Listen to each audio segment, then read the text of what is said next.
Tonight, we are joined by Susan Johns, former history teacher and academic researcher, and the current president of the Glenview History Center. A resident of Glenview for 23 years, she has served as president of the Tall Trees Homeowners Association, member of Glenview Stormwater Task Force, moderator of Glenview Community Church, Girl Scout troop leader, and board member of the Glenview Community Church Nursery School and the Glenbrook South Instrumental League. So I would say a full member of the Glenview community. So please welcome Susan Johns.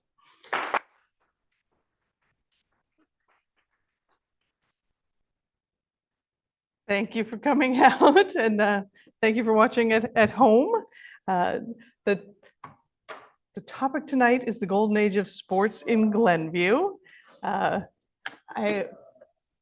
Caveats first, I will tell you that I am not a sports historian.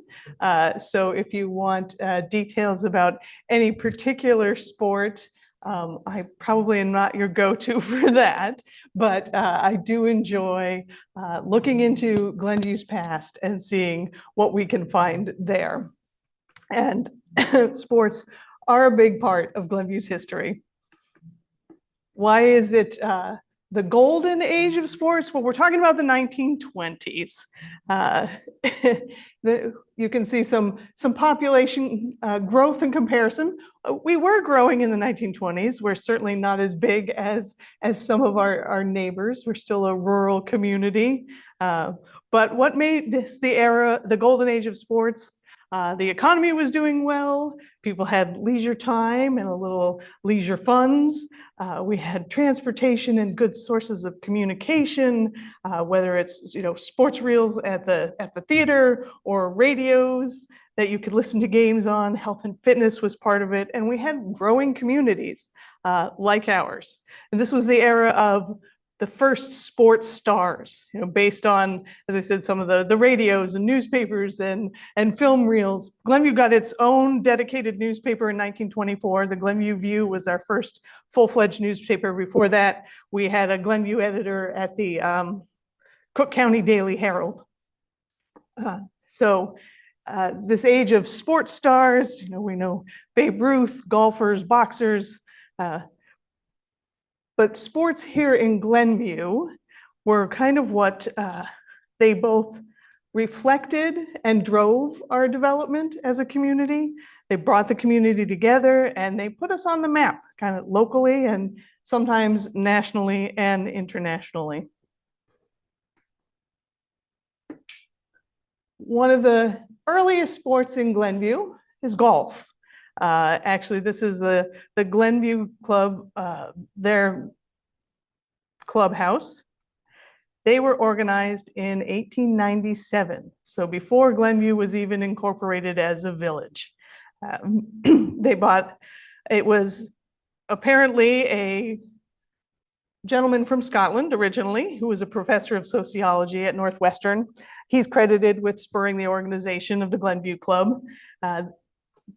A bunch of prominent Evanstonians, is that a technical term? Bought 180 acres of land from the Dews family. That's Robert Dews over there, descendant of the Dews family who owned the property, probably a little earlier than our 1920s timeframe. So the Glenview Club is technically the second oldest 18-hole golf course in the area. There were other 9-hole golf courses earlier than that, but the second oldest 18-hole after the Chicago Golf Club. They had 2 U.S. presidents as members, Taft and Harding, plus diplomats, USGA officers, and Glenview's first village president, Hugh Burnham, and Edwin Jackman, who gave us our bear fountain, and he also dedicated a fountain over there to the Boy Scouts. And Albert Erling, who was a president of the Milwaukee Railroad, was also an early member. And apparently he had his own private car, railroad car, the private jet of the day, as they say. And he had his own siding put in at off the track at golf. And he would say he was going to golf on his train car. and thus we have the golf rail station. Technically, the Glenview Club is not currently in Glenview. It is in golf, but it wasn't incorporated into golf until 1970. So we can claim it in these early days as part of Glenview, and they have our name.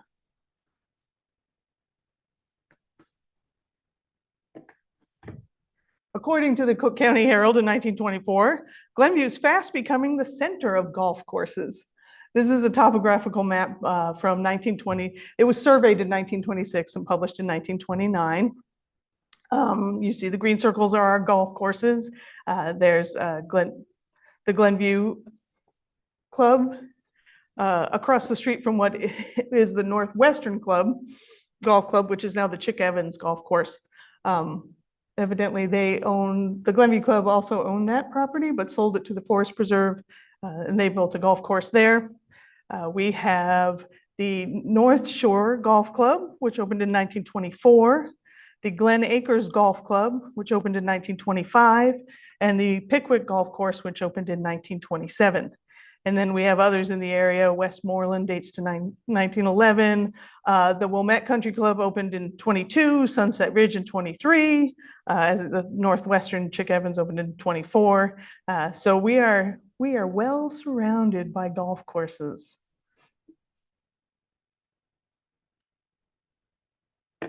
This is the North Shore Country Club, their clubhouse. Actually, the North Shore Country Club predates its Glenview existence. They were in Kenilworth prior with a 9-hole course, and redevelopment looming in Kenilworth, they started looking for a new location. They purchased 170 acres of land from George Frake, which was his property was known as the former Henley Farm. The clubhouse wasn't finished yet when the course opened in 1924, but it was finished shortly thereafter. Again, well-heeled business people from the vicinity coming Glenview's way. This is the Glen Acres Golf Course Clubhouse. It was on, yet again, some other farmland. This land belonged to the Apple Yards. They actually used the Apple Yards barn as the first clubhouse. Joe Roseman helped design this course, as well as Pickwick and Wilmette. He had previously been at Westmoreland, and he was a Glenview resident. We have one of his descendants here today. He founded Roseman Tractor Company in 1928. He was a pioneer in golf course management. He invented a roller mower and a gang mower, so you could mow uneven golf course terrain easily without leaving too much marks. And he was also an innovator in underground irrigation systems for golf courses. And in the early 30s, he developed a lighted golf course in Wilmette. I think it opened in 31. I have to do a little more research on that one because I'm not quite sure where it was and how long it was operational. It was a 9-hole golf course meant to promote the wonders of electricity. So Glen Acres was what it was called when it opened. And then they changed its name to Elmgate, apparently because there was big elm. And then they changed it to Chesterfield. And now you know it as the Glenview Park District Golf Course on Shermer. As I said, Roseman helped develop Pickwick Golf Course. This was a 36-hole public fee course, also on former farmland at Shermer and what was then Westlake Avenue. Like you can see the ads for coming to play out here in Glenview. They also had buses that picked people up from the train station.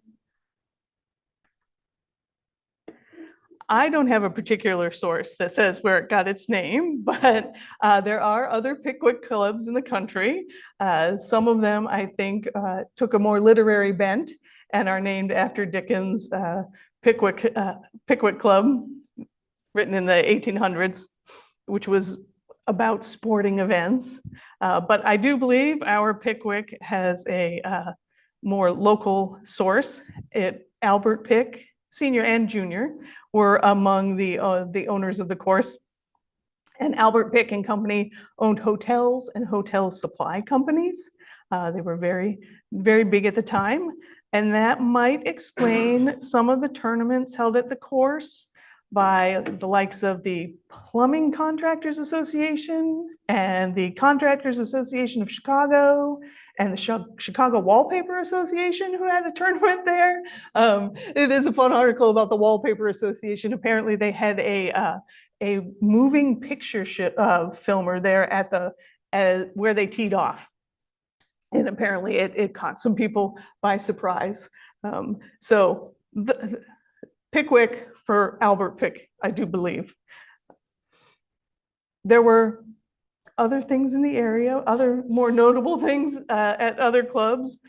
Not that the Wallpaper Association isn't notable, but that's a picture of Jock Hutchison, who was the head pro at the Glenview Club from 1918 to 1953. He was a Scotland native. He was the Western Open winner in 1920 and 23, the PGA champion in 1920, and the 1921 British Open champ, among lots of others. And he was a local pro. The North Shore Golf Club hosted the National Open Championships in 1933. Johnny Goodman won, if that means anything to anybody.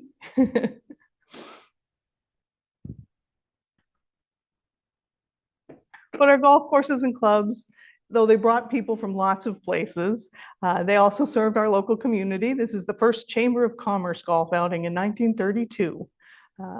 So they have been parts of our local community that going far back, but really coming into their own in the 1920s. And they helped to build our community.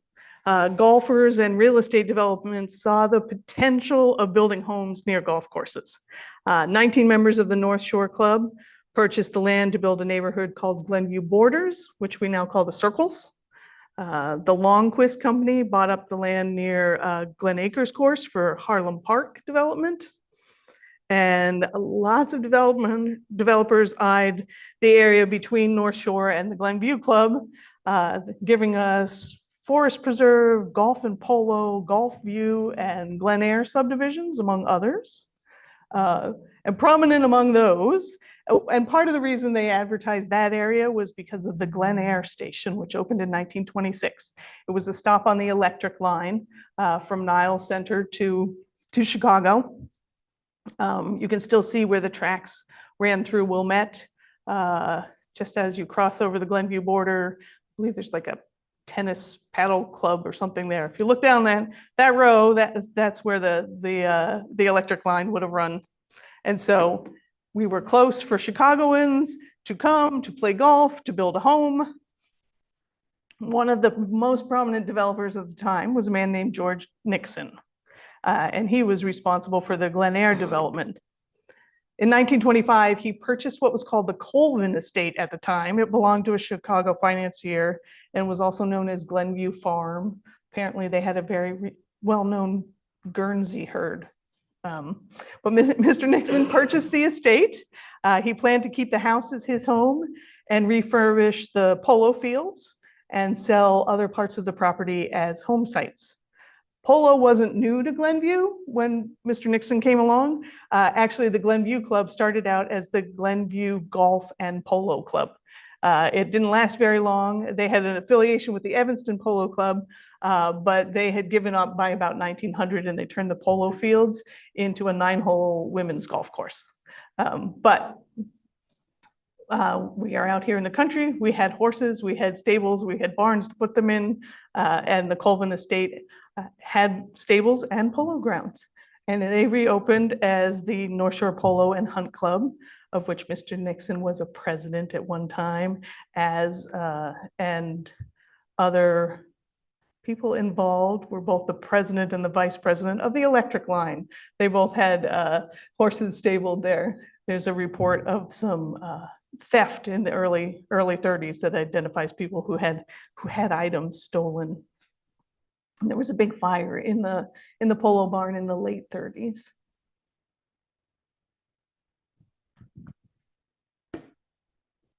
Mr. Nixon invited some Olympic caliber athletes to his home in 1925.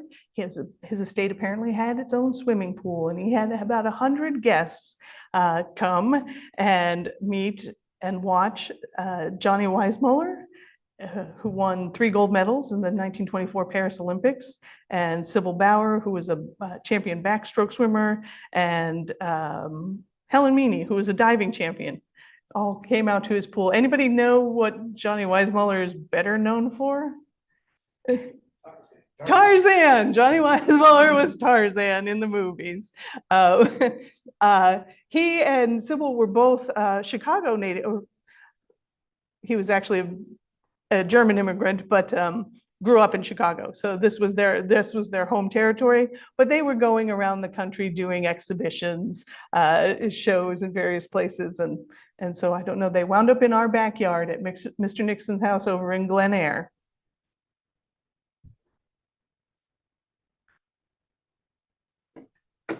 If golf and polo and pools suitable for Olympic swimmers are a little out of our league, baseball was every man's sport, and we have a long history of baseball here in Glenview as well.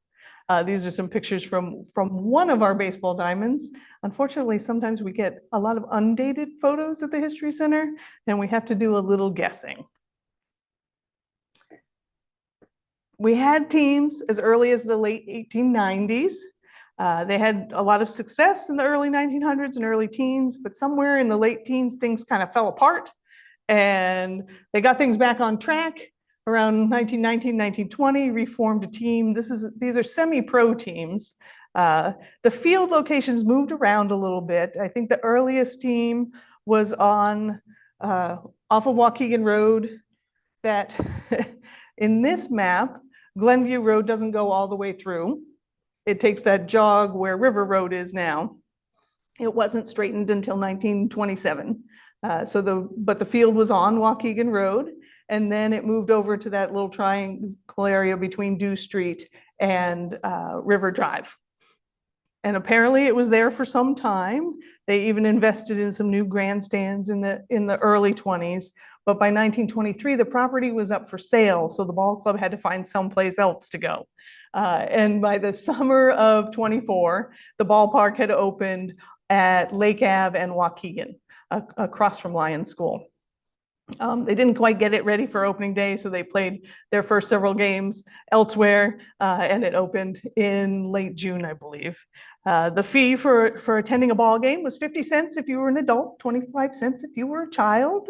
They had concessions at the field, and some reports say that sometimes the attendance was as many as 1,200 people at a ball game. So again, big open space up there, technically right outside the city limits at the time.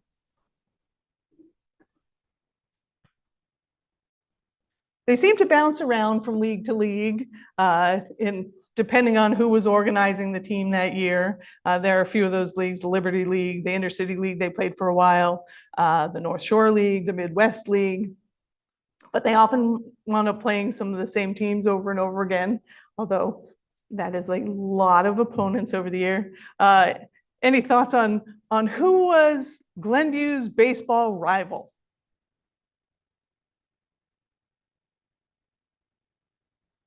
I wouldn't know either. I was surprised actually to hear Highland Park mentioned several times, that Highland Park was our baseball rival, sometimes Morton Grove, and one other team that we played quite frequently and repeatedly over the years was an Evanston team called the Tigers. They were actually when our new ballpark opened, a team that we played. The photo there is 1926. The newspaper says that the Tigers had a former Cuban Giants pitcher.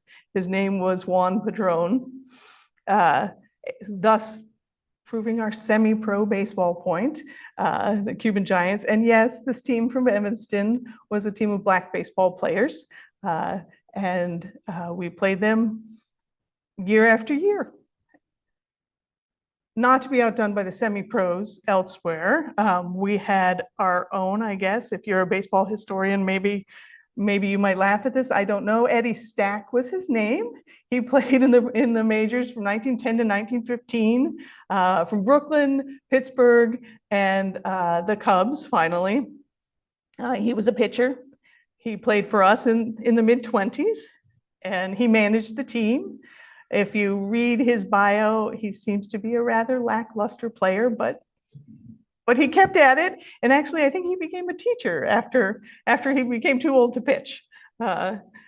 So I'm sure there are some other names amongst our ranks. Locally, the Rugans were known as very good baseball players. So these semi-pro players, we would put together a team and choose players. And they would play at our local ballpark, but we would also play some traveling teams sometimes.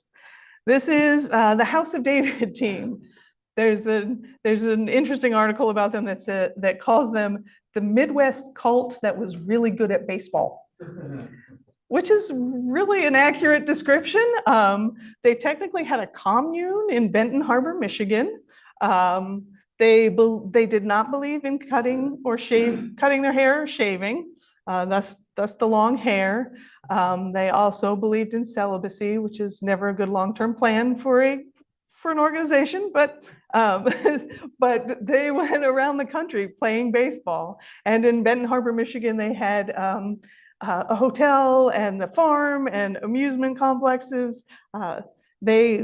This was their heyday as well. And we were very proud that the Glenviews, because that was just our team name, we were the Glenviews, that we beat the House of David. And even people from East Maine came out to watch, evidently. And they called the game eventually due to it getting dark. Most of the games were held on Sunday afternoons at 3, but then they would have some twilight games as well. It wasn't all just semi-pro or traveling teams. The ball field and baseball were for the hometown as well. We used the ball fields for our Glenview Days Fair. It was held there in the mid-20s, and it hosted church teams and locals only teams. One of the news articles reporting on one of the games also said that there was a game between the married men and the bachelors of the community. The married men won. Baseball was for all ages. We had school teams, including a girls' school team. Mabel Rugen was the manager and phys ed teacher. And you could get your equipment right down the road at Rugen stores, where they sold anything and everything.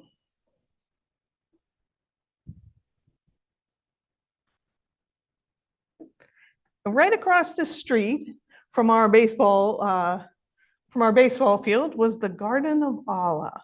The Garden of Allah opened in the 1920s. This is where Lion School is now, if you're familiar with the area. It was the show spot of America. It had a large dance floor, brought in dance bands, entertainers, operated throughout the Prohibition era. Al Tierney, who owned the Garden of Allah, was also the president of the Western Baseball Association, and he owned a few establishments down in Chicago as well. I'm sure there was no alcohol being served there. But what does this have to do with sports? This doesn't look like a sporting locale unless you count dancing.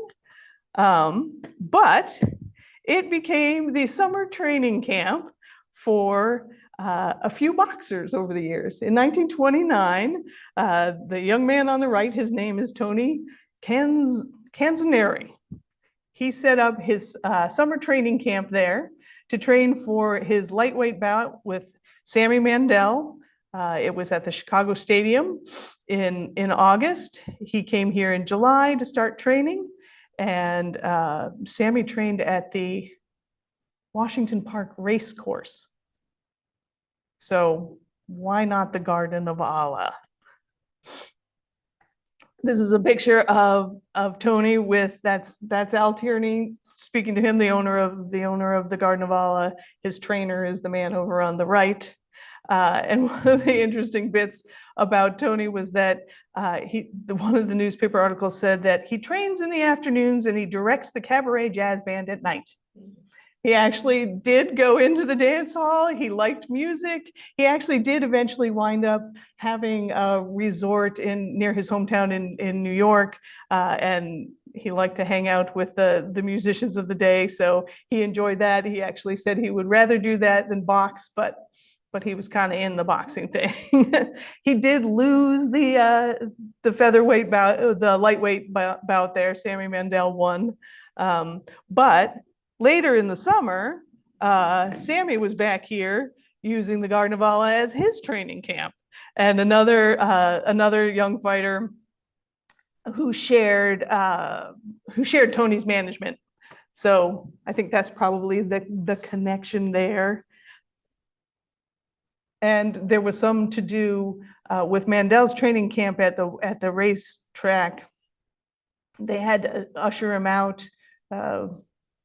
Something about gamblers, and I don't know. It was a little fuzzy, so maybe it was better to be out here. But boxing wasn't just for the professionals in Glenview. They organized boxing bouts. The American Legion organized some boxing as a fundraiser. Originally, it was going to be folks from the Naval Air. It wasn't the Naval Air Station at this time. Sorry, the Naval Reserve.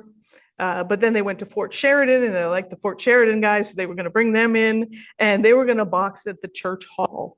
So before park districts and Lifetime Fitnesses and all that, we had Rugen had built an addition behind their store where they had an athletic club and they had space for indoor. There was a lot of indoor baseball at the time too.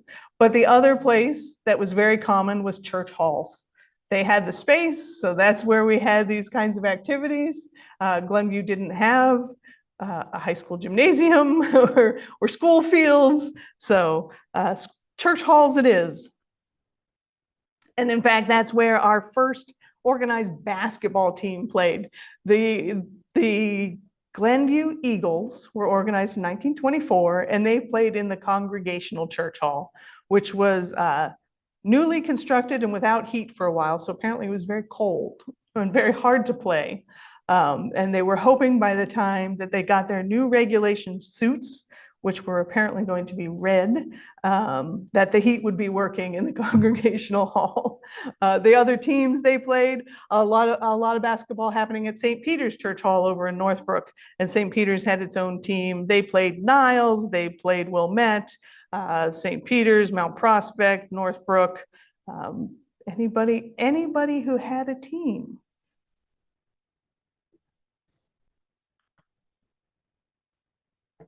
I can't tell you too much about Glenview football other than I know it existed at some point.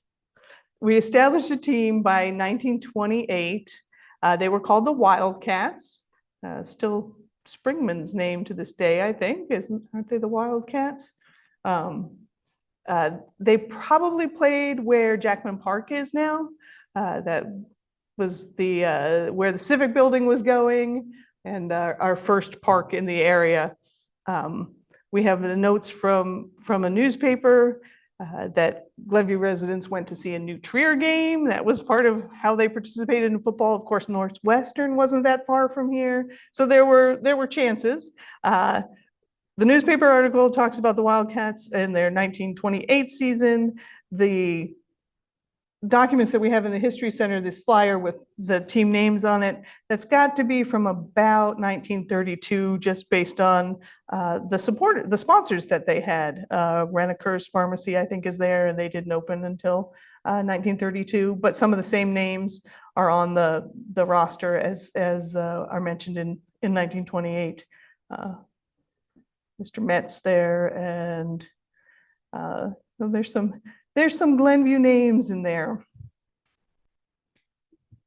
So that one we'll still have to look into more.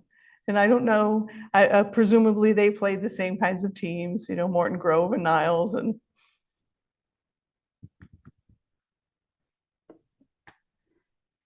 any guesses on what Spiggies, Maroons, and the War Eagles are competing in.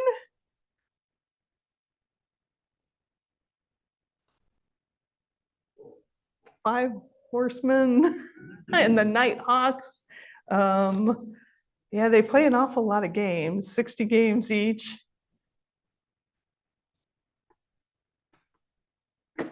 These are our Glenview bowlers. um, there is one note that as the youngsters, because the basketball team was for people 15 and up, as the youngsters formed their basketball team, the older men in the community decided to form a bowling club, a bowling league. We didn't get our own bowling alley until 1927, so they were probably going to Wilmette and Skokie, and there's some reference to East Main. The Glenview Recreation Parlors opened in 1927. I don't know if you can read the fine print there, but it says, an atmosphere of quiet restraint and refinement. So it's a high-class bowling alley, and don't say otherwise. So, as I said, the men's group was organized in 24. The women's formed a league in 27 at our new recreation parlor. And by 1928, this is the back page of the Glenview View newspaper. The entire page is our local bowling leagues. It seems like everybody in Glenview is bowling. We've got the Businessmen's League, and we've got a church league and women's leagues and other leagues nearby. So bowling is, I would have thought bowling was a 50s heyday. Apparently we were having a 1920s bowling heyday in Glenview. On the other side of town, I don't know if you can, so the image on the right is just a zoomed in version of the image on the left, so that you can read the print under what's that yellow oval there. It says the Glenview Turf and Field Club, Thomas Bork. And this was the only reference that I had ever seen to it. And to figure out what is the Glenview Turf and Field Club. This is one of those sporting venues that could have been.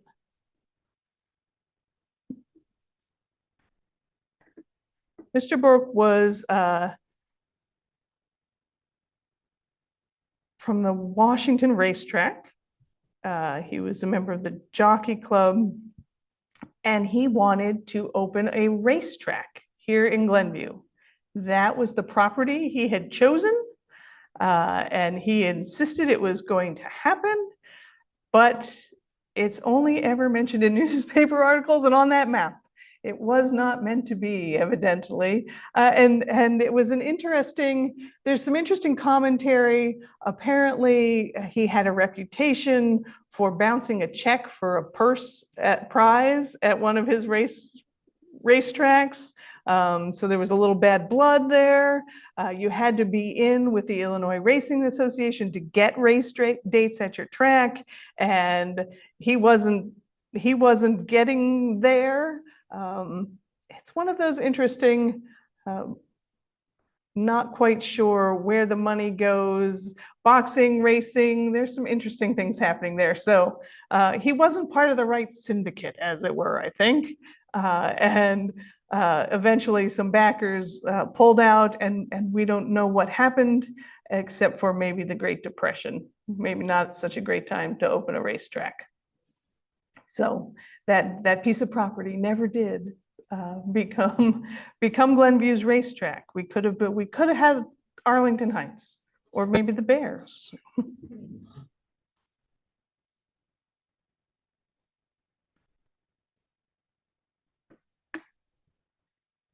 On that same map, right in the middle, is Curtis Reynolds Field. And this was another place that, well, not like the racetrack, did come to be, but didn't come to be quite like they had anticipated. Curtis Reynolds opened October 20th, 1929. It was supposed to be a big regional airport. Again, this was the start of the Depression. And it turned actually into more of a sporting venue than the airport that they had envisioned. Our air sports. They had competitions, they had races, they had all sorts of prizes. So I'm going to say yes. And at the time, it did also involve a great deal of strength and endurance and skill. So rather than that big regional airport, it was that sort of sporting venue. As I said, it opened in October of 1929, about a week before the stock market crash. 35,000 people came out, 40 planes from the Ford Reliability Air Tour stopped there on its opening. The Ford Reliability Air Tour was an air race. It was went all the way around the country, stopped in various places. So they made a stop here with our 35,000 spectators and 200 other airplanes and parachute jumpers and you name it. It was happening. Amelia Earhart came through. Several other well-known flyers. I don't think the Lindberghs made it to that event. So this is an aerial shot of the field. You can see the Pickwick Golf Course up in the corner there, and the hangar, which is portions of which still exist today, and the runways. That was the big, beautiful Curtiss Wright Reynolds Airfield. And as I said, it became a sporting venue. We hosted the 1930 National Air Races at Curtiss Reynolds Airport, Chicago. So when you're traveling and people ask you where you're from, I think you can say Chicago. See, it's verified that it's close enough. We are Chicago. Pickwick was Chicago's golf course. So, here we are in Glenview/Chicago. They set up bleachers for the air show to hold 100,000 people. They said 60,000 more could watch from their cars in the nearby area. It went on for several days. They had 44 events, including 7 cross-country derbies, some that stopped in various places. They had various legs and a couple that were just through races. They had closed loop races, which meant that you would do laps around pylons. They had parachute drops and landing contests and stunt flying, and apparently they blew up a building at the end of the runway for entertainment. The Women's Pacific Derby was one of the races. It took off from California, ended here in Glenview, and there was a $22,000 prize for the Women's Pacific Derby that year. So the newspaper coverage at the time called it the Olympiad of the Air. Again, air sports are sports. And we hosted, so this is one of the most famous flyers of the era, Amelia Earhart. As I said, she came for the opening of Curtiss Field, but this is her at Curtiss in 1932. She's also from Chicago. Hyde Park High School, I want to say. And she did come through town a few times and spoke at her alma mater. She was in town this time for an event in Chicago, but she landed in Glenview with her plane, her husband, a following plane.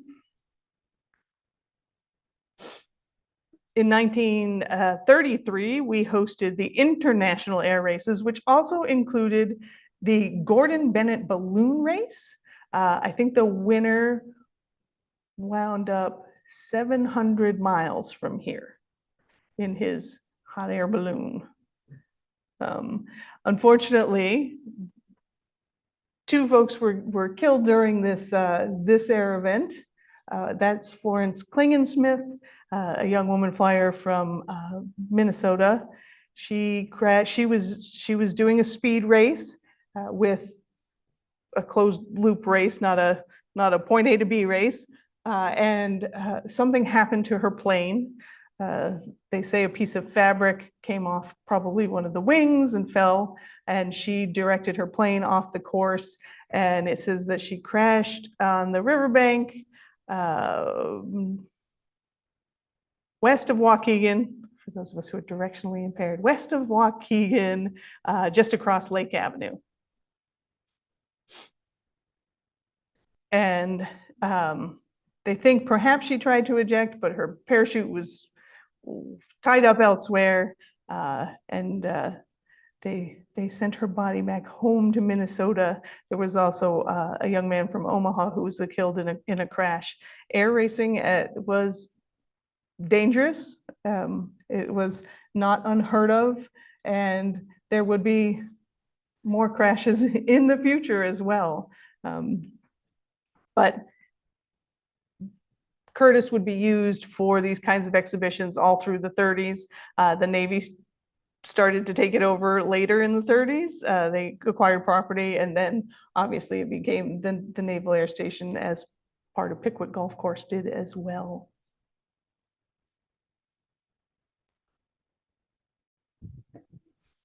So this is that 1926 map. We came quite a long way from that time when our population was 1,800. What are we at now? 48,000.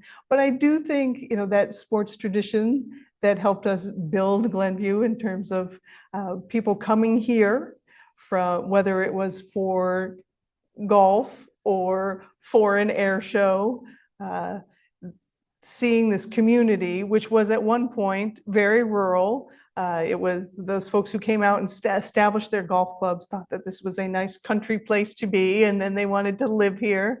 So the sporting history of the 20s is also about our suburban history, how we come from being a rural community, a farming community, to being a suburb of you know, both Chicago, and there was a big Evanston connection as well, who came this way.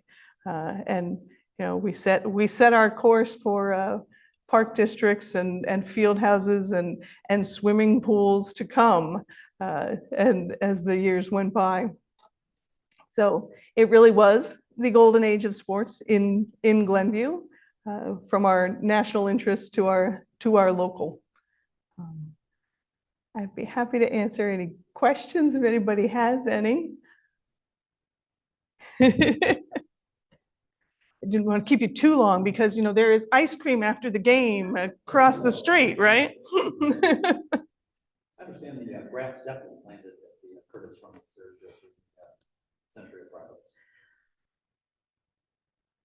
It may have, and now I'm drawing a blank on whether it was actually that one or something different, but they, do you know?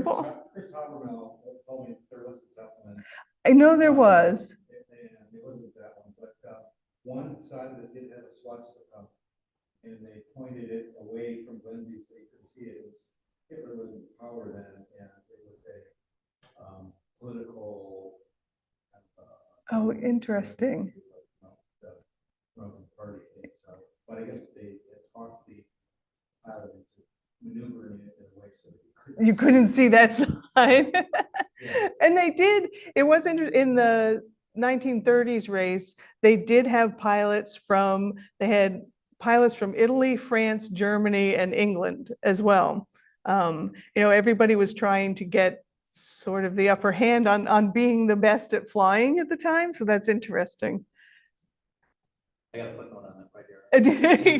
Yeah, the highlights of the 33 World's Fair was the arrival of German airship Graf Zeppelin on October 26, 33, sort of like Michigan, near the exposition, 2 hours, and then Commander Hugo Eichner landed the 776-foot long airship at nearby Curtiss Wright Okay. Airport in Glenview. Remained on the ground for only 25 minutes. One that took 125, you know, and took off ahead of an approaching weather front bound for Akron, Ohio.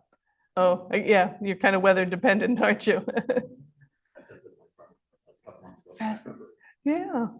Pretty surprised.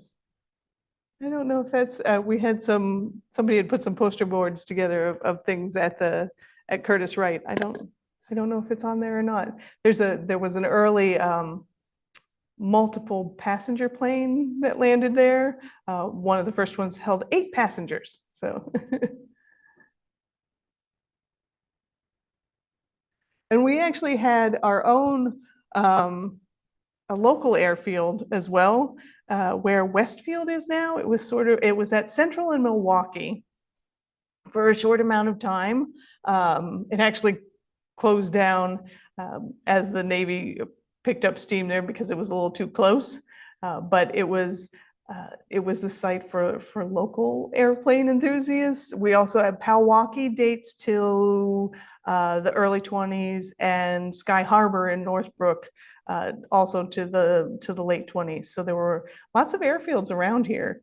All you really needed was a farm field. Yeah, there was one where Dempster and like Lehigh or Reddy's restaurant is there. And there's a group who does some write-ups on forgotten airfields of Illinois. Right, it's Martinsville. Yeah. They give airplane rides for like an hour. And we had there was the Skokie Flying Club, there was the Chicago Girls Flying Club. Lots of flying clubs grew up at that time, and needed a place to put their planes and to learn to fly from and. They have the Civil Air Patrol, the Glenview Naval Air Station, so the civilian gets to go up there on that flight. And that's Curtiss, the airplane company, they did offer flying lessons as well. That was part of their thing that they would teach people to fly.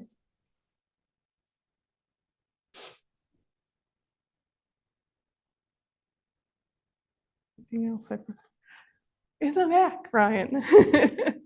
What else can you tell me about the Wallpaper Association? Not much, except for they had their own trade magazine where they talked about their golf outing. But I don't know. But it must have been a big deal. All these places, perhaps the Garden of Allah, needed some specific wallpaper.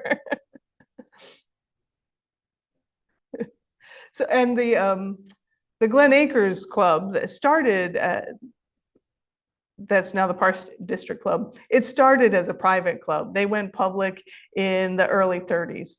They became a public fee-based club. So yeah, the early ones are country club organizations, and our later golf courses are more open golfing organizations. A lot of people don't know that the Glenview Club, Glen Club on the airbase. Yes. Glen Club is really a rebuild of the old northern Pickwick course. They kept property, and it's got 100-year-old trees on it.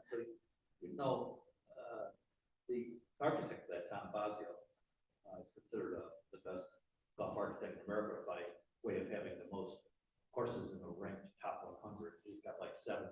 So he's the best golf course.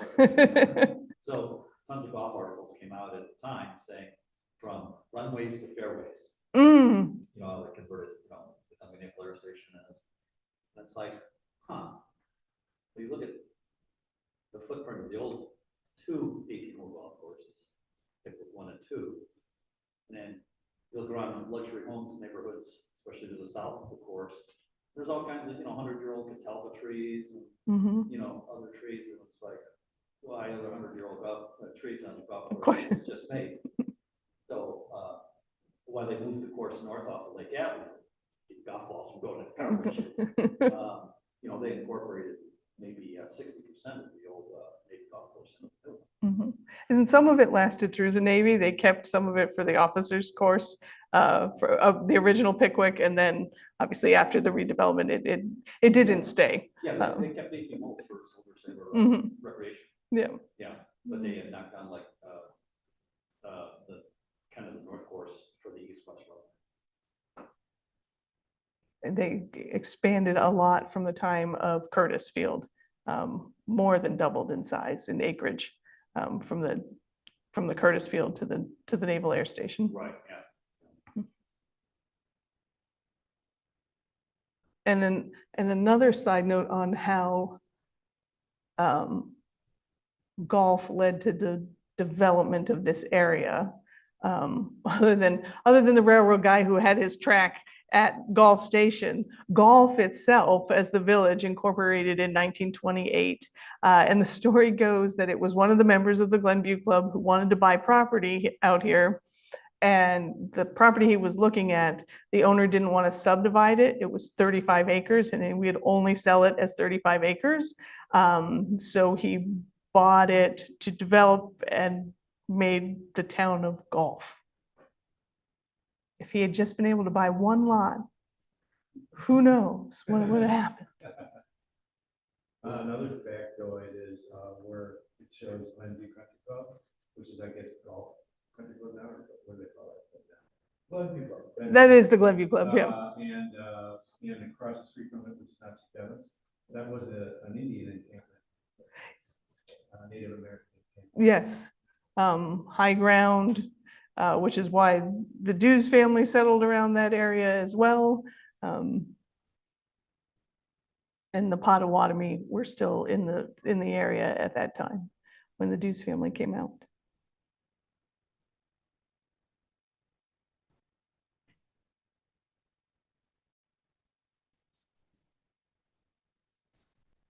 Yes.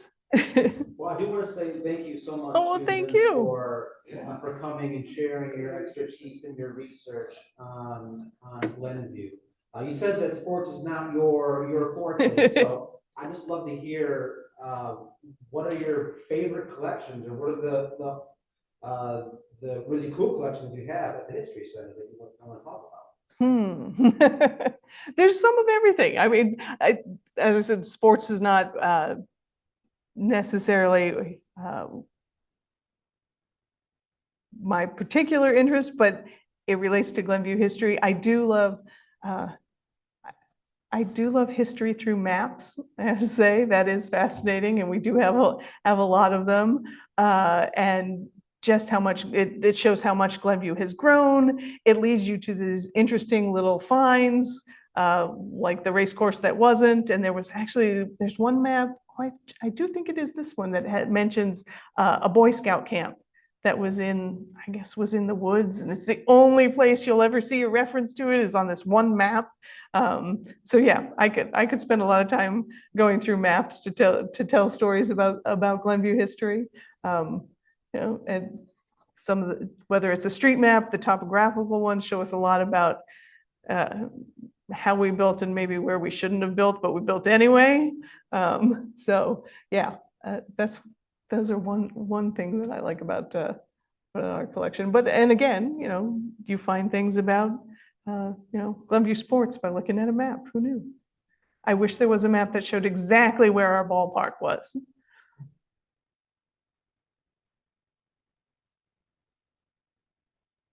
Curling. We did have curling. That was later. Yeah, yeah, North Shore had curling. I don't play a lot of those fights. Yeah. Any other unusual sports around here? Well, and we have ice rinks, and I'm sure they had races back in the day on the river. People talk about skating on the river when they were kids. So. Oh yeah, we got Olympians here. Yeah. So maybe there's a modern sports history to Glenview as well, but we'll say it's rooted. It's rooted. Well, thank you all for coming out. I appreciate it. Thank you.